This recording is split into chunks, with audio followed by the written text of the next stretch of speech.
Hello friends, मेरा नाम विशाल है and welcome to my channel programming with Vishal.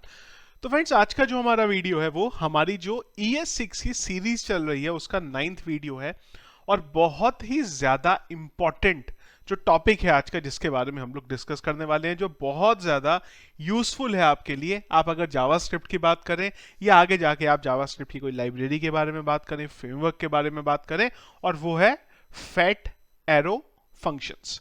तो क्या है फैट एरो फंक्शन, उसके बारे में हम लोग आज बात करेंगे। तो सबसे पहला काम तो फ्रेंड्स हम लोग क्या करते हैं कि हम लोगों ने अभी तक जो फंक्शन पढ़े हैं उसका एक नॉर्मल सा सीधा सा फंक्शन जो है वो यहाँ पे बना लेते हैं।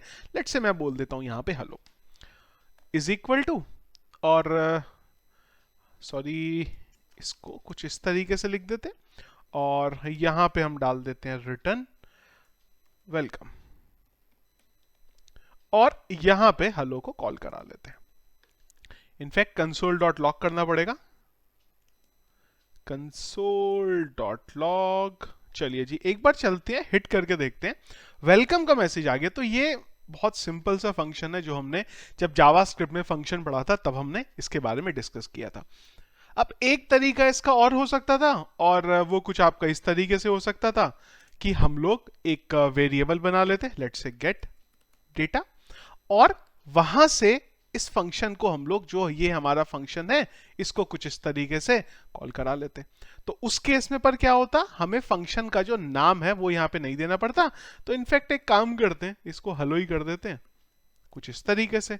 चलते हैं एक बार, हिट करके देखते हैं। तो इस केस में भी मेरे पास आउटपुट वही आया। अब आप बोलेंगे ये दोनों की दोनों चीजें आपने देखी हुई हैं, तो फैट एरो फंक्शन जो है आपका वो यहीं पे काम पे आता है। तो वो बोलता है कि यार ये फंक्शन लिखने की क्या जरूरत है, किसने बोला फंक्शन लिखने को, इसको हटाओ, और इसकी जगह ये अगर आप देखें तो इसको हम लोग यहाँ पे फैट एरो बोल रहे हैं। तो अगर आप चाहें तो इसको लिखेंगे तो भी अगर आप देखें तो आपका फंक्शन वही का वही यहाँ पे बन गया। मीनवाइल मैं एक काम करता हूं कि जो हमारा पहले वाला फंक्शन था इनिशियल वाला, उसको पहले तो एक यहां पे मैं कमेंट आउट करके रख लेता हूं। चलिए जी, इतना हमारा काम हो गया। कुछ तो करी गड़बड़, गड़बड़ करी थी ये, इसे हटा देते हैं। चलिए, इतना काम हो गया। बेसिक हम लोगों ने देख लिया कि क्या हमारा फैट एरो के जो फंक्शन है वो हमारे यहाँ पे बनते हैं। ठीक है जी। अब इसका फायदा आपको बहुत सारा है, और ये बेसिकली आपको खाली ये काम करके देता है कि आपका जो कोड है लिखने का तरीका, कोडिंग की जो आपकी लाइन अभी तक लगा करती थी वो बहुत कम हो जाती है यहाँ पे। जैसे कि यहां पे अगर आप इस सिनेरियो में, करंट सिनेरियो में चाहें तो इसको ऐसे भी लिख सकते हैं। अगर मुझे इसको वन लाइन में लिखना हो तो मैं ऐसे भी लिख सकता हूं, कोई प्रॉब्लम ही नहीं है इसमें। अब इंपॉर्टेंट चीज क्या है कि अगर मैं चाहूं तो इसको हटा भी सकता हूं। आउटपुट यहां पे भी वेलकम आएगा। तो देखिए अब क्या हुआ। अभी तक का हमारा जो कोड था वो ये था कुछ, कि पहले एक फंक्शन बनाते थे हम, उसके अंदर से डेटा रिटर्न कराते थे। अब फैट एरो फंक्शन क्या बोलता है, भाई इतना तामझाम क्यों करते हो, किसने कहा रिटर्न कराने के लिए, अगर आप चाहो तो रिटर्न मत भी कराओ। पर इसके पीछे का भी एक लिमिटेशन है, वो लिमिटेशन हम लोग बाद में डिस्कस करेंगे। पहले कुछ देखते हैं कि इस तरीके से हम लोग यहाँ पे काम कर सकते हैं। अब अगर हमें यहाँ पे हमारे मैसेज को डायनामिक करना था तो यहाँ पे एज अ पैरामीटर पास कर सकते थे, जैसे कि कॉलिंग के टाइम पे विशाल, और यहां पे मैं एक पैरामीटर डाल देता हूं नेम, और यहां पे हम लोग कॉन्कैटिनेट कर देते हैं नेम को। देखिए आपके पास मैसेज आ गया वेलकम विशाल। तो फायदा क्या हुआ कि ये हमारा एक तरीके से वो फंक्शन बन गया। अब ये क्या करता है, ये नेम इसका यहां पे एक एज अ पैरामीटर के तरीके से काम करता है। अब अगर आप चाहें तो ये कर्ली ब्रेसेस भी, अगर सॉरी ब्रैकेट जो है अगर हटाना चाहें तो वो ब्रैकेट भी आप यहां पे हटा सकते हैं। तो अब देखिए कितना इजी एक तरीके से कोड हो गया। इनिशियल लेवल पे आपको थोड़ा जो हम लिख रहे हैं ये यहाँ पे कंफ्यूज कर सकता है, और इसको भी अगर एक काम करें, अब ES6 की बात कर रहे हैं ना, तो इसको भी टेम्पलेट लिटरल्स के अंदर लिख देते हैं हम लोग, डॉलर नेम। तो हमारा मैसेज आ गया। तो अब ये कोड पूरे का पूरा हमारा बना ES6 में। अगर हम इसको भी लेट का यहां पे यूज कर ले तो ये हमारा अब प्योर ES6 का जो कोड हुआ, टेम्पलेट लिटरल भी हमने यूज कर लिया, और फैट और ऑपरेटर जो है हम लोगों ने वो भी यूज कर लिया। पर इस कोड की एक लिमिटेशन है अपनी। मान लीजिए मुझे यहां पे पैरामीटर में एक की जगह पे दो मैसेजेस डालने थे, तो वो कैसे डालेंगे, वहां पे एक लिमिटेशन है कि अगर मैं यहां पे बोलूं लेट्स से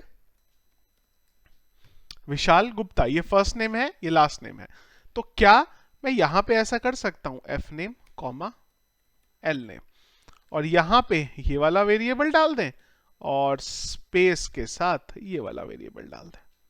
कोड में आ गई अब एरर कि उसको समझ नहीं आया। तो जो हम लोगों ने यहाँ पे पैरामीटर लिए थे, अगर तो आपके पास एक पैरामीटर है तो आपको ब्रैकेट की जरूरत नहीं है, पर अगर एक से ज्यादा पैरामीटर है तो आपको इस तरीके से जो ब्रैकेट्स हैं उनका यूज करना पड़ेगा। जैसे ही वो ब्रैकेट हमने हटाया, वो हमारा यहाँ पे काम सेट हो गया। एक लिमिटेशन और है इसमें। अगली लिमिटेशन ये है कि जब आपको पता है कि आपका एक ही स्टेटमेंट है रिटर्न के लिए, तब तो ये कोड आपका बिल्कुल सही है, काम करेगा। पर अगर आपके पास मल्टीपल लाइन का काम है, जैसे कि हम मान के चलते हैं कि फंक्शन जो है हमारा, मैं थोड़ा सा इसका जो कोड है उसे चेंज कर देता हूं। उसके लिए पहले तो मैं अंडू करता हूं और जो हमने इनिशियल लिखा था मैं उसी कोड पे आ जाता हूं। तो इनिशियल हमने कुछ इस तरीके से यहां पे कोड लिखा था। अब मैं फंक्शन जो है मेरा ऐड का बना देता हूं। अब ऐड का फंक्शन क्या करता है, मेरे यहां पे पहले पैरामीटर लेता है। लेट से मैंने बोला let a is equal to 10 और let b is equal to 20। अब मेरे पास जब मल्टी लाइन आ गई ना, तब मुझे यहां पे जब a प्लस b मैं लिखूंगा, अब मेरे पास मल्टी लाइन आ गई ना, तो अब अगर मैं ये ब्रैकेट हटा दूंगा तो हमारा काम हो जाएगा खराब। तो यहां पे हमें ये हमारा सिंटेक्स जो है फॉलो करना पड़ेगा। अब अगर आप a और b को एज अ पैरामीटर पास कराना चाहते थे, आप a और b को एज अ पैरामीटर भी पास करा सकते हैं और यहां पे a कॉमा b कर सकते हैं। तो अब आपका ये बराबर चलेगा। तो अब जब एक स्टेटमेंट है आपका, तब हमें कोई भी हमारा यहां पे फर्क नहीं पड़ता इस तरीके से हम करें, या फिर एक स्टेटमेंट अगर रिटर्न हो रहा है, तो अगर आप चाहें तो ये रिटर्न कीवर्ड को ना भी लिखें तो भी आपका कोई फर्क नहीं पड़ेगा, उसको पता है। पर अगर आपका रिटर्न ना होके वहां पे प्रिंट हो रहा है, तब हमें फोर्सफुली यहां पे बताना पड़ेगा कि क्या हम कर रहे हैं, प्रिंट करा रहे हैं कि रिटर्न करा रहे हैं। तो ये बस आपको यहाँ पे ध्यान रखना पड़ेगा। तो बेसिकली हमारा जो कोड लिखने का तरीका है वो थोड़ा सा इजी हो जाता है। अगेन थोड़ा सा कंफ्यूजिंग है सिंटेक्स, अगर आपने अभी तक रेगुलर फंक्शन के बारे में पढ़ा है तो थोड़ा सा हो सकता है आपको यहाँ पे कंफ्यूजन हो, पर अगर आप एक बार थोड़ी सी यहाँ पे प्रैक्टिस करेंगे तो प्रॉपर तरीके से आपका सेट हो जाएगा। एक बार मैं क्विकली चीजों को रिकैप कर देता हूँ। तो जैसे हमारा फंक्शन था उसी तरीके से हम यूज करेंगे। पैरामीटर के केस में ध्यान रखेंगे कि अगर एक पैरामीटर है आपका यहाँ पे, तब तो ठीक है, आप पैरामीटर को इस तरीके से भी लिख सकते हैं। पर अगर एक से ज्यादा पैरामीटर है तो ये ब्रैकेट के अंदर आपको उसे लिखना पड़ेगा। अगर एक ही स्टेटमेंट आपके अंदर है यहां पे जो रिटर्न हो रहा है, तो आपको रिटर्न कीवर्ड की भी लिखने की जरूरत नहीं है। और ये जो हम लोगों ने यहाँ पे कर्ली ब्रेसेस लगाए हैं, इन कर्ली ब्रेसेस को भी आपको लगाने की कोई जरूरत नहीं है। तो ये बेसिकली आपका यूज होता है और ये बेसिकली आपका कॉन्सेप्ट होता है यहाँ पे फैट एरो का। बहुत ज्यादा अगेन यूजफुल चीज है ये। जब हम एडवांस जावास्क्रिप्ट के बारे में बात करेंगे, ES6 के बारे में बात करेंगे, या आगे कुछ भी जावास्क्रिप्ट के फ्रेमवर्क या फिर लाइब्रेरी के बारे में बात करेंगे, तो अब हम प्रिफर इसी तरीके से हमारे फंक्शन को लिखने की कोशिश करते हैं। आप पे डिपेंड करता है, अगर आपको वो नॉर्मल तरीके से भी फंक्शन लिखना है आप लिख सकते हैं, पर एक अगेन एक मॉडर्न आपके पास तरीका आ जाता है आपके फंक्शन को लिखने के लिए। तो ये था फ्रेंड्स हमारा आज का वीडियो, किस तरीके से हम लोग फैट ऑपरेटर का यूज कर सकते हैं हमारे ES6 के अंदर। तो वीडियो फ्रेंड्स अगर आपको पसंद आया तो इसको लाइक और शेयर जरूर करिएगा। चैनल में अगर आप नए हैं और आगे भी मेरे वीडियोस देखना चाहते हैं तो जरूर हमारे चैनल को सब्सक्राइब कर लीजिएगा। Thank you.